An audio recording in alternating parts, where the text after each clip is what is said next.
what I said to do. And they said, we need to go down to the gate below because they couldn't fix the tunnel.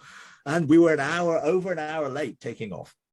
Okay, so we're an hour late taking off. It's an hour and 20 flight, and we've all got connections that we need to be there on time to get. And there's lots of people, and they're all anxious, and they're all pretty annoyed because they could have solved this problem. We would have taken off on time if they just listened, or been a bit more creative about it rather than jobs worse.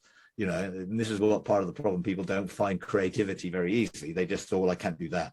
Said, well, okay, fine. So I was on the plane, and it was like, okay, I chose the reality that I'm not going to miss my flight. That was the reality. There was no other option. There was no worry, anxiety, concern. I was not going to miss my flight. And therefore, neither was anybody else on the plane. So I wanted to bless everybody, but I wasn't going to miss my flight. I made that choice. Now, normally, sometimes I just leave it there, and then you could say the universe responds, or light responds, and things happen. And in this instant, I actually thought, no, actually, I'm gonna send some angels ahead of the plane to actually open up a warp field that will bend space for us to get there on time. I just thought, I didn't know, I just thought that. Yeah. I thought, yeah, that's what I'll do.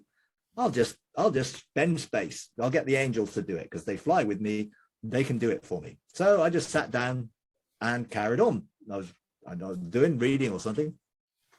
And about 10 minutes later, the cabin staff all started smiling because they were not making eye contact with anyone to begin with, because it was a very short flight normally, and they just didn't want to be involved in contention. Right.